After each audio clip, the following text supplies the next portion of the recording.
Graça e paz, bem-vindos a mais um devocional, mais um momento em que a gente se reúne para ler a palavra do Senhor e refletir um pouquinho naquilo que o Senhor tem para as nossas vidas.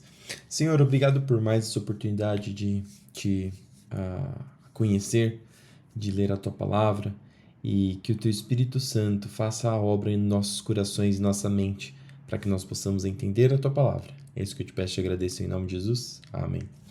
E vamos já para o texto de hoje, que começa lá em 2 Samuel 15, 23. Nós vamos ler até o 16, 23. E diz o seguinte: Por onde passavam o rei e os que o seguiam, todo o povo chorava em alta voz. Atravessaram o vale de Cedron e foram em direção ao deserto. Zadok e todos os levitas também os acompanharam, carregando a arca da aliança de Deus. Puseram a arca no chão, e Abiatar ofereceu sacrifícios até que todos tivessem saído da cidade. Então Davi ordenou a Zadok: Leve a arca de Deus de volta para a cidade. Se for da vontade do Senhor, ele me trará de volta para ver novamente a arca e o santuário. Mas, se ele não se agradar mais de mim, que faça comigo o que lhe parecer melhor. Lembrando que Davi foi meio que expulso de onde ele estava porque Absalão, seu filho, se declarou rei. Então eles estão fugindo da cidade onde eles ficavam. O rei também disse ao sacerdote Zadok: Preste atenção, você deve voltar à cidade com seu filho Aimás e com Jonatas, filho de Abiatar. Farei uma parada em um dos pontos de travessia do Jordão e ficarei ali esperando notícias suas. Então Zadok e Abiatar levaram a arca de Deus de volta para Jerusalém e ali permaneceram. Davi prosseguiu pelo caminho para o Monte das Oliveiras, chorando enquanto andava. Estava com a cabeça coberta e os pés descalços.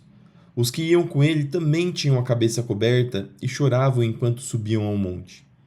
Quando alguém informou a Davi que Aitófel, seu conselheiro, agora apoiava Absalão, Davi orou: Ó Senhor, faze com que Aitófel dê conselhos errados a Absalão. Quando Davi chegou ao alto do monte, onde o povo costumava adorar a Deus, Husai, o arquita, o esperava ali. Husai havia rasgado suas roupas e colocado terra sobre a cabeça. Mas Davi lhe disse: Se você vier comigo, será apenas um peso. Volte à cidade e diga a Absalão: Agora serei seu conselheiro, ó rei, como no passado fui conselheiro de seu pai. Assim você poderá frustrar os conselhos de Aitófel. Os sacerdotes Zadok e Abiatar estarão lá. Informe-os dos planos feitos no palácio, e eles enviarão seus filhos Aimás e Jonatas para me contar o que se passa. Assim, Husai, amigo de Davi, voltou para Jerusalém e ali chegou na mesma hora em que Absalão entrava na cidade. Olha só que interessante. Davi foi expulso. Davi está sendo ameaçado, tendo o seu reinado ameaçado ou tomado por Absalão. E nós vimos que, na realidade, Absalão se declarou rei, mas ainda tem essa dúvida. E Davi, ao invés de simplesmente ficar chorando, o que ele fez? Duas coisas. A primeira, ele orou ao Senhor. A segunda, ele fez estratégias. Ele começou a se movimentar. Ele começou a fazer o que estava a seu alcance para resolver aquela situação. Isso traz duas coisas para a gente quando nós estamos em dificuldade. Duas coisas que nós precisamos fazer. Primeiro, pedir a direção de Deus, pedir a ajuda de Deus, pedir para que Ele lute as nossas batalhas, para que Ele nos guie, para que se faça a sua vontade. E a segunda é fazer aquilo que está no nosso alcance, não parar, não sentar, não ficar chorando, esperando que Deus faça tudo. Lógico, nós cremos em um Deus de milagre, um Deus de poder, um Deus que move céus e terras. Mas nós vemos aqui que aquele que era segundo o coração de Deus estava fazendo aquilo que era possível para que ele pudesse reaver o trono. Quando Davi tinha acabado de passar pelo alto do monte, Ziba, servo de Mefibosete, estava à sua espera. Tinha 2 jumentos carregados com 200 pães, 100 bolos de passas, 100 frutas de verão e uma vasilha de couro cheia de vinho. Para que tudo isso? Perguntou o rei. Ziba respondeu: Os jumentos são para a família do rei montar, e o pão e as frutas de verão são para os servos comerem. O vinho é para os que ficarem exaustos no deserto. E onde está Mefibosete, neto do seu senhor Saul? Perguntou o rei. Ziba respondeu: Ficou em Jerusalém, pois disse: Hoje o povo de Israel me devolverá o reino de meu avô Saul. Então o rei disse a Ziba: Neste caso, dou a você tudo que pertence a Mefibosete. Humildemente me prostro, respondeu Ziba, que o meu senhor, o rei, sempre se agrade de mim. Quando o rei Davi chegou a Baurim, um homem do povoado saiu ao seu encontro e começou a amaldiçoá-lo. Era Simei, filho de Gera, do mesmo clã da família de Saul. Atirava pedras contra o rei, seus oficiais e os guerreiros que o cercavam. Saia daqui, assassino bandido! Gritava para Davi. O Senhor lhe está retribuindo por todo o sangue derramado no clã de Saul. Você roubou o trono e agora o Senhor o entregou a seu filho Absalão. Finalmente está provando de seu próprio remédio, pois é assassino. E aqui o homem culpando Davi, mesmo que Davi tenha poupado Saul em todos os momentos que teve a oportunidade de matá-lo, de tomar o trono, Davi nunca ousou a tentar usurpar, a tentar fazer algum mal para aquele que foi ungido do Senhor. Pelo contrário, Saul foi derrubado pelo próprio Senhor em batalha em uma de suas empreitadas. Então Abissai, filho de Zeruia, disse: Por que este cão morto amaldiçoa meu senhor o rei? Dê a ordem e eu cortarei a cabeça dele. O rei, porém, disse: Quem pediu a opinião de vocês, filho de Zeruia? Se o Senhor mandou este homem me amaldiçoar, quem são vocês para questioná-lo? Então Davi disse a Abissai e a todos os seus servos: Meu próprio filho procura me matar. Não teria este parente de Saul ainda mais motivos para fazer o mesmo? Deixe-no em paz. Que ele me amaldiçoe, pois foi o Senhor que o mandou.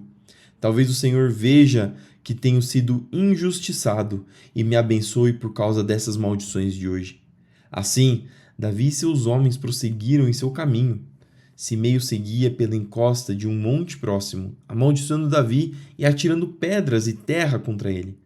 O rei e todos os que acompanhavam chegaram exaustos ao Rio Jordão e por isso descansaram ali. Nesse meio tempo, Absalão e uma multidão de israelitas entraram em Jerusalém acompanhados por Aitófel. Quando Husai, o arquita, amigo de Davi, chegou à cidade, foi logo ao encontro de Absalão. Viva o rei! Exclamou. Viva o rei! É assim que você mostra lealdade a seu amigo Davi? Perguntou-lhe Absalão. Por que não está com ele? Husai respondeu. Estou aqui porque pertenço àquele que é escolhido pelo Senhor e por todos os homens de Israel. Além do mais, é natural que eu sirva ao filho de Davi.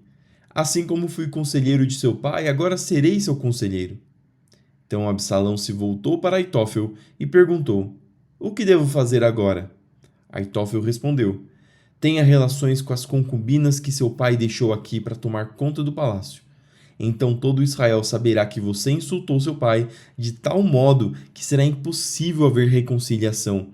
Isso encorajará os que estão do seu lado. Lembrando que pela lei do Senhor, se Absalão fizesse isso, tivesse relações com as concubinas de seu pai, ele deveria morrer. Então armaram uma tenda no terraço do palácio, e ali Absalão teve relações com as concubinas de seu pai, à vista de todo Israel. Absalão seguiu os conselhos de Aitófel, como Davi tinha feito, pois as palavras de Aitófel pareciam sábias, como se fossem um conselho dado pelo próprio Deus. João 18, 25 até o 19, 22. Neste meio tempo, enquanto Simão Pedro estava perto da fogueira, esquentando-se, perguntaram-lhe novamente: Você não é um dos discípulos dele? Ele negou, dizendo: Não sou. Mas um dos servos da casa do sumo sacerdote, parente do homem de quem Pedro havia cortado a orelha, perguntou: Eu não vi você no bosque de oliveiras com Jesus? Mais uma vez, Pedro negou, e no mesmo instante, o galo cantou. O julgamento de Jesus diante de Caifás terminou nas primeiras horas da manhã. Em seguida, foi levado ao palácio do governador romano. Seus acusadores não entraram, pois se contaminariam e não poderiam celebrar a Páscoa. Então o governador Pilatos foi até eles e perguntou: Qual é a acusação contra este homem? Eles responderam: Não teríamos entregue ao Senhor se ele não fosse um criminoso. Então, levem-no embora e julguem-no de acordo com a lei de vocês. disse Pilatos. Só os romanos têm direito de executar alguém, responderam os líderes judeus. Assim cumpriu-se a previsão de Jesus sobre como ele morreria. Então Pilatos entrou novamente no palácio e ordenou que trouxessem Jesus. Você é o rei dos judeus? Perguntou ele. Jesus respondeu: Essa pergunta é sua ou outros lhe falaram a meu respeito? Acaso sou judeu? Disse Pilatos. Seu próprio povo e os principais sacerdotes o trouxeram para mim para ser julgado. Por quê? O que você fez? Jesus respondeu: Meu reino não é deste mundo. Se fosse, meus seguidores lutariam para impedir que eu fosse entregue aos líderes judeus. Mas meu reino não procede deste mundo. Pilatos disse: Então você é rei? Você diz que sou rei, respondeu Jesus. De fato nasci e vim ao mundo para testemunhar a verdade. Todos que amam a verdade ouvem minha voz. Pilatos perguntou: Que é a verdade? Depois que disse isso, Pilatos saiu outra vez para onde estava o povo e declarou: Ele não é culpado de crime algum, mas vocês têm o costume de pedir que eu solte um prisioneiro cada ano, na Páscoa. Vocês querem que eu solte o rei dos judeus? Eles, porém, gritaram: Não, este homem não, queremos Barrabás. Esse Barrabás era um criminoso. Então eles pediram para que soltassem um criminoso de verdade, ao invés de soltar Jesus. Então Pilatos mandou açoitar Jesus. Os soldados fizeram uma coroa de espinhos e a colocaram em sua cabeça, e depois puseram nele um manto vermelho. Zombavam dele, dizendo: Salve, rei dos judeus! E batiam em seu rosto. Pilatos saiu outra vez e disse ao povo: Agora vou trazê-lo aqui para vocês, mas que fique bem claro, eu o considero inocente. Então Jesus saiu com a coroa de espinhos e o manto vermelho. Vejam, aqui está o homem, disse Pilatos. Quando os principais sacerdotes e os guardas do templo viram, começaram a gritar: Crucifique-o! Crucifique-o! Levem-no, vocês, e crucifiquem-no, disse Pilatos. Eu o considero inocente. Os líderes judeus responderam: Pela nossa lei ele deve morrer, pois chamou a si mesmo de Filho de Deus. E aqui esses homens, eles estão cegos, esses líderes, eles estão cegos. E cegos não por alguma coisa errada, eles estão cegos pela própria religiosidade. Eles sabiam que se alguém dissesse que era Deus, alguém profanasse, seria uma blasfêmia. E realmente, pela lei de Moisés, essa pessoa deveria morrer. Então, teoricamente, eles estavam tentando cumprir a lei de Deus. Ao mesmo tempo, eles não viram o que todos os profetas diziam sobre Jesus. Se eles tivessem lido, por exemplo, Isaías 53 e tivessem prestado atenção em tudo que acontecia, eles teriam visto que Jesus era realmente o Filho de Deus. Se eles estivessem com o coração abertos para ver os milagres que Jesus fazia, que Jesus tinha trazido, coisas que eram palpáveis, que várias pessoas morreram para que não negar aquilo que viram, eles poderiam ver. Mas, como a própria Bíblia diz, isso já estava predestinado a acontecer. Isso era necessário para que Jesus pagasse o preço pelos nossos pecados, porque se não fosse isso, nós não teríamos livre acesso ao Pai, nós não teríamos o sacrifício que nos trouxe a paz. Quando Pilatos ouviu isso, ficou ainda mais amedrontado. Levou Jesus de volta para dentro do palácio e lhe perguntou: De onde você vem? Jesus, porém, não respondeu. Por que você se nega a falar comigo? Perguntou Pilatos. Não sabe que tem autoridade para soltá-lo ou crucificá-lo? Jesus disse: Você não teria autoridade alguma sobre mim se esta não lhe fosse dada de cima.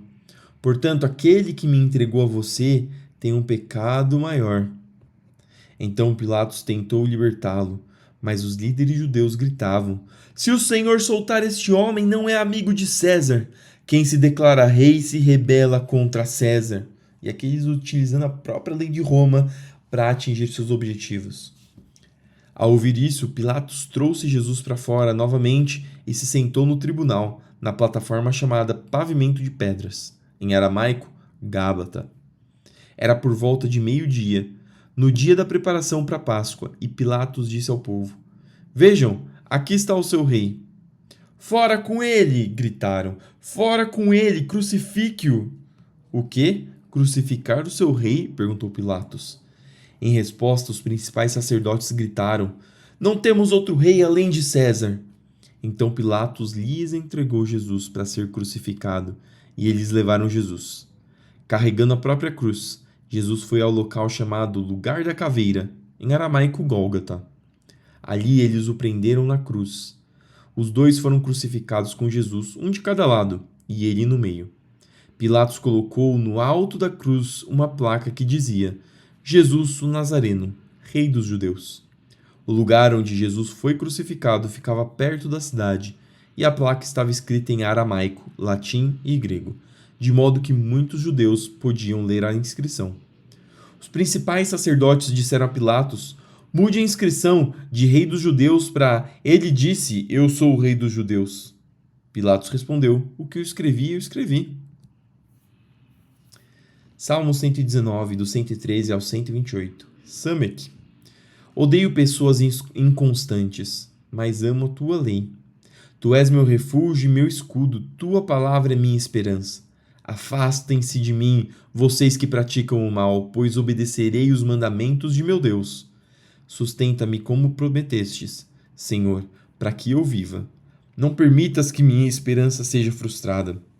Sustenta-me e serei salvo, então meditarei continuamente em teus decretos. Rejeitaste, porém, todos os que se afastam de teus decretos, os que só enganam a si mesmos. Removes os ímpios da terra como coisa desprezível. Por isso amo teus preceitos. Estremeço de medo de ti. Tenho temor reverente por seus estatutos. Ai, não me entregues a meus inimigos, pois tenho feito o que é justo e certo. Garantas o bem deste teu servo, não permitas que os arrogantes me oprimam. Meus olhos se esforçam para ver teu livramento, o cumprimento de tua promessa de justiça. Sou teu servo, trata-me conforme o teu amor e ensina-me os teus decretos.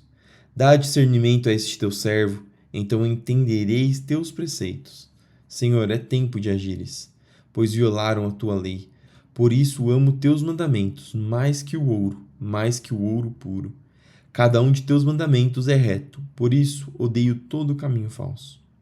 Por fim, Provérbios 16, do 10 ao 11. As decisões do rei têm grande autoridade. Ele nunca deve julgar de modo injusto. O Senhor exige balanças e pesos exatos. Ele determina os padrões da imparcialidade, aqui mostrando novamente que o Senhor gosta da justiça e gosta que nós sejamos justos para nós, para com os outros. O Senhor exige balanças e pesos exatos. Balanças e pesos utilizados pelos comerciantes para fazer negócios, que eles sejam exatos, que eles não prejudiquem as outras pessoas, que o nosso trabalho seja justo, seja honesto, seja de uma forma que não engane os outros. E o Senhor se agradará de nós. Essas foram as palavras de hoje, espero que entre no seu coração, espero que você possa continuar meditando nelas durante o seu dia. Senhor, obrigado por mais essa oportunidade de ler a Tua Palavra, obrigado porque o Senhor nos ensinou hoje. Continue falando aos nossos corações, que o Teu Espírito continue a nos mostrando o caminho, Pai. Senhor, abençoa o nosso dia para que nós possamos trabalhar, estudar, descansar, para que nós possamos fazer nossos afazeres, sempre guiados por Ti. Que o Senhor seja o nosso guia, o nosso escudo, o nosso protetor.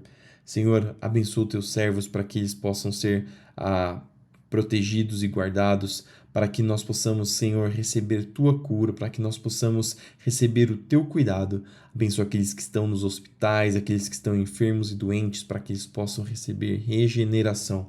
Senhor, nos supra os nossas necessidades, Senhor, manda o maná do céu, Senhor, para que nós possamos sempre ter o seu sustento, o pão de cada dia nos dá hoje, Senhor. Senhor, abençoa para que nós possamos continuar lutando contra os nossos pecados, para que nós possamos fortalecer a nossa carne e o nosso espírito, para que nós possamos continuar te seguindo hoje e sempre. É isso que eu te peço e te agradeço. Em nome de Jesus, amém. Que Deus te abençoe, que tudo que você fizer no seu dia prospere. Não se esqueça de fazer tudo para a glória do Senhor e que o nome do Senhor seja glorificado através das nossas vidas. Fique com Deus e até amanhã para mais um devocional.